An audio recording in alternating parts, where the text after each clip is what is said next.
Thank you, Mr. Chairman. And as I spoke with each of the three of you earlier, I am just so grateful for your work, for your commitment, and your willingness to talk about this. And it has been so interesting to me as someone who has worked to protect children and to really focus on what was happening with technology and in this virtual space. And it is astounding to me that there are laws in the physical space that protect children. You cannot endanger a child. You can't sell them alcohol. You can't sell them tobacco. You cannot expose them to pornography. If you were a liquor store and you were selling to kids, they would padlock your store and take away your license. But in the virtual space, our children are vulnerable 24/7, 365. And I think during the COVID pandemic, many parents realized what was happening with the phone and their child. That is why you're seeing bell to bell, no phones in schools. That's why you are seeing other laws take place. And Ms. Woods, as I said to you, I'm just heartbroken for you as a mother and a grandmother and having teenage grandsons. This is a fear, an absolute fear that parents have because the sextortion schemes and the targeting of young boys, it's like something that happens within a matter of hours and days. And I appreciated your comment about your son being murdered. He was targeted, and then he was literally cyber bullied to death. And this is why we need to pass the Kids Online Safety Act. This is why my REPORT Act, and Ms. Coffrin, you mentioned that, was signed into law. And more needs to be done to protect children in the virtual space.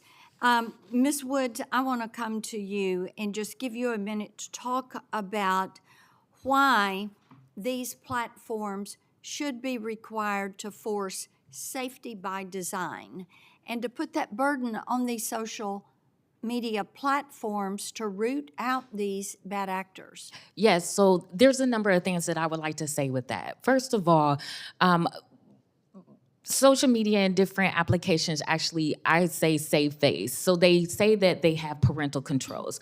But did anyone know that on Google, if your child is 12 years old and once they turn 13, Google directly messages your child and tells them that they no longer need parental control and they can click here to opt out.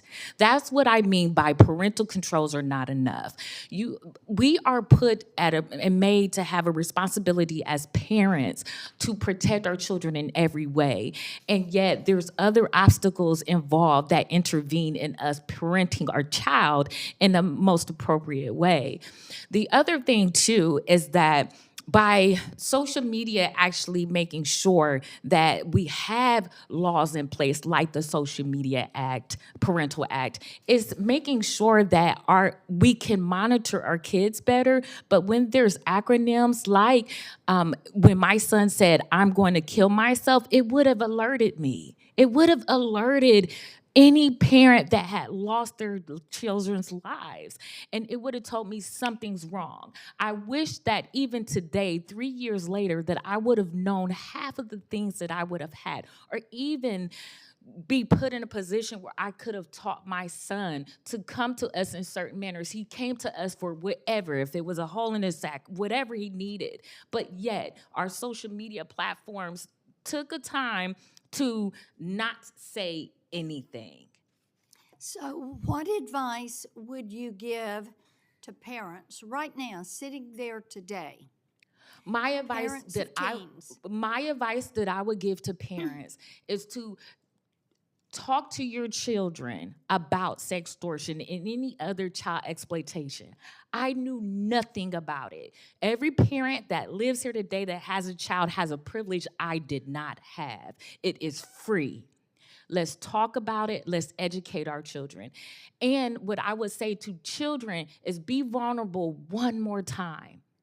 one more time. Yes, you may not have made the best decision. We are all that way. We make mistakes. You matter enough through your mistakes. I don't care what it is. You speak up. You say something. You stand up for yourself, because we can make sure that we have your back no matter what. I would give anything to have my son back.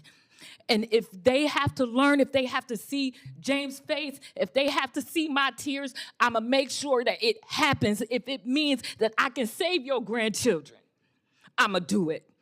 Thank you. Senator Blackburn,